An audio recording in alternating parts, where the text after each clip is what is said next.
Hello everyone and welcome to my top 10 most underrated games for the Nintendo Switch. In terms of how this list was put together, there were just some basic criteria to be aware of. The first requirement obviously being that I would have had to play the game before, so apologies if I left off one of your favorites. I've played about 100 games or so, maybe a little bit more for the console, but that really just scratches the surface of what's out there. Second, I intentionally left off any major AAA titles as there is no point including any games that everybody knows about.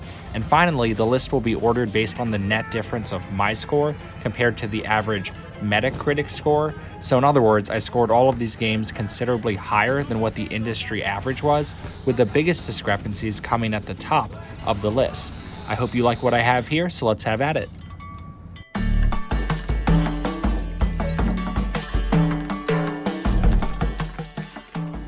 At number 10 comes Light Fingers, a very small indie release which is essentially a board game come to life. It's my favorite original virtual board game, if that's even a gaming category. You and up to 3 human opponents compete to collect loot while trying to outsmart one another. The premise is relatively original and uses simple board game mechanics to help with how it plays. The board itself is randomly generated, and with the ability to completely customize your game, there is a ton of replay value. The charming pop-up book and shadow box inspired visuals are truly delightful as well. There are no computer opponents, so make sure you only pick it up if you have some in-person friends and family you can play against.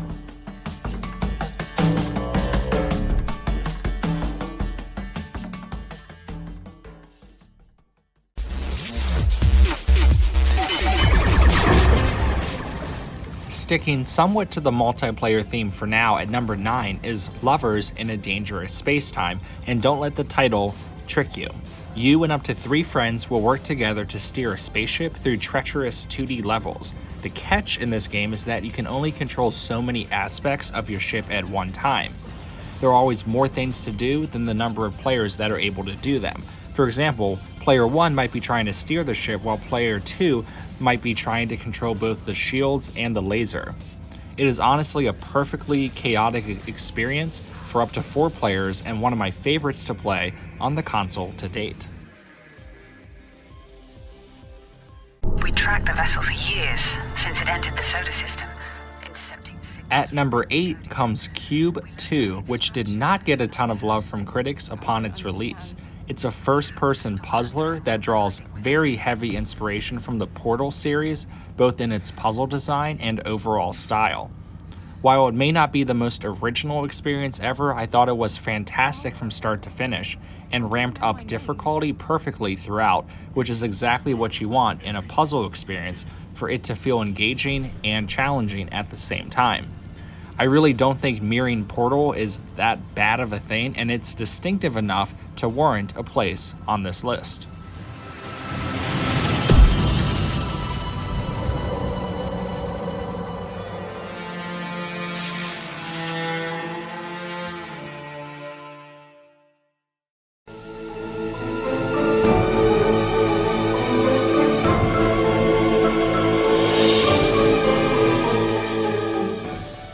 Next up, at number 7 comes Abaki Doro, a Japanese import cops and robbers game that pits a group of 3 humans against a more powerful monster. The premise is extremely simple, but it works well and can be quite addicting, especially for a simpler and more family-friendly experience. The game has a decent enough online player base, at least at the time of this list, but can also be played offline.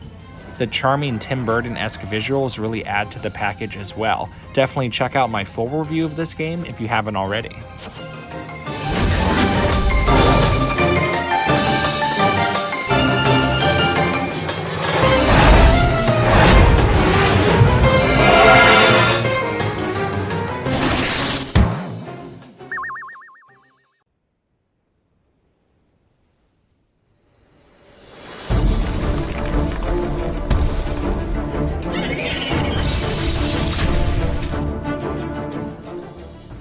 Rounding off the first half of this list comes 9 Parchments, an online-focused twin-stick shooter of sorts featuring co-op, online, and offline for up to 4 players. You work together to cast a variety of elemental spells to kill off waves of enemies. There's a ton of satisfaction with the sheer variety of spells that you can unlock, all of which, when used in tandem with your friends, create interesting results. The game suffers only slightly due to repetition, but that's easily offset by the wonderful co-op action it provides, cheap entry point, both online and offline, and the overall addicting nature of the entire experience.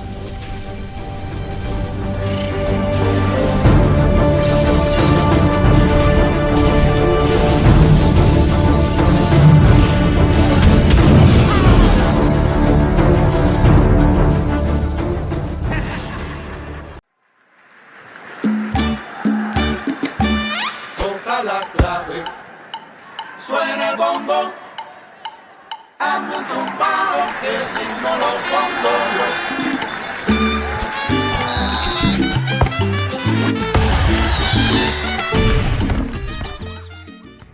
If anyone has seen my review of Alpaca Ball All-Stars, you already know that I hold this game in high regard, probably too high, and I can't recommend it enough to anyone looking for a fun, local multiplayer experience. I wasn't sure where exactly I could put this game on this list, but I think it warrants a spot somewhere in the middle here. Alpaca Ball is strictly a game for those who want a local party experience or something they can break out with a group just casually. It's simply alpacas meet Rocket League, and as silly as that sounds, the game is polished enough and plays quite well. The entertainment value is second to none, and it is right up there with some of the more popular Nintendo first-party favorites in terms of the joy it can provide.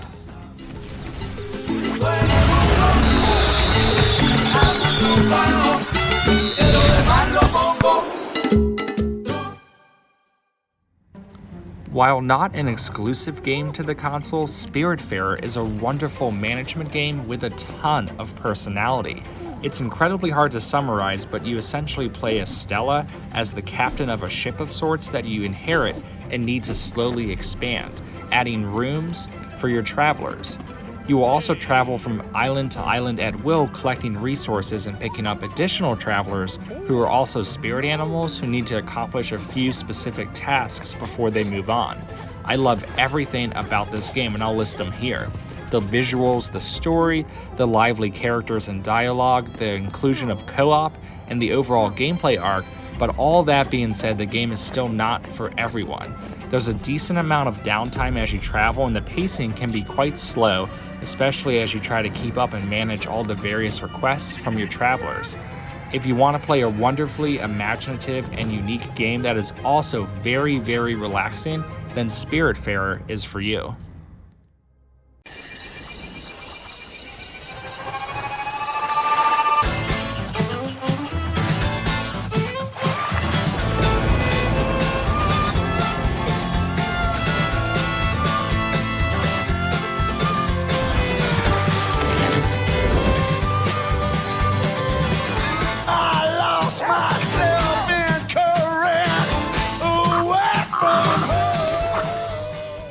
I think The Flame in the Flood is the modern version of the Oregon Trail, where your goal is to simply survive.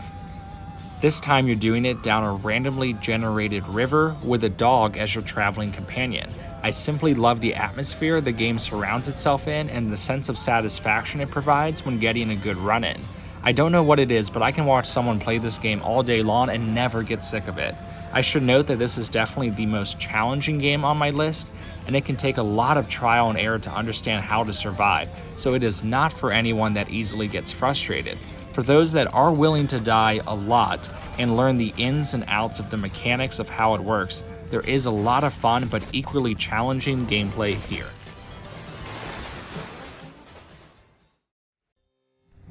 I initially had some reservations when picking up Golf Story, as I found it hard to believe someone could make it a respectable golf-based RPG.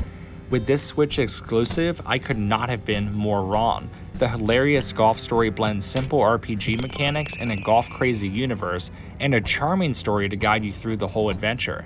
At any point, you can just drop and hit a golf ball anywhere, and there are so many fun secrets to discover, and your missions are always outlandishly entertaining. It should be noted that the golf mechanics are actually quite refined for a 2D golfer, and I found myself enjoying that aspect of the game almost as much as the rest of the story. Definitely pick this one up if you ever get the chance.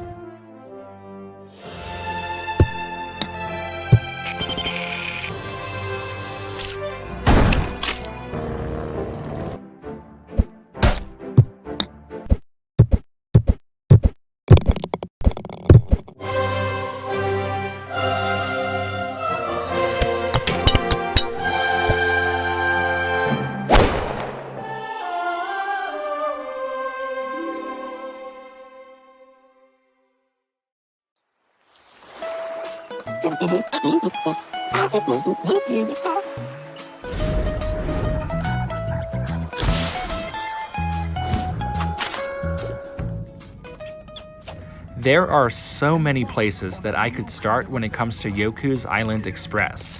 The game was a relatively early release in the Switch library and basically came out of nowhere. It can be best described as a pinball Metroidvania, where you will slowly expand the Yoku universe using some light platforming skills combined mostly with pinball mechanics. The premise is inventively original, incredibly fun to play, and the overall charm and creativity is simply off the charts. There is quite literally nothing not to like about Yoku's Island Express. It is frequently on sale for just $5 and carries with it the title of the most underrated Nintendo Switch game. I actually look forward to doing a deeper review of this game on a future playthrough for you guys, so definitely look out for that in the future. Thanks for watching my top 10 most underrated games for the Nintendo Switch. Let me know in the comments if there are any lesser known games out there that you would also like to recommend to everyone else. Thanks for watching, have a good one!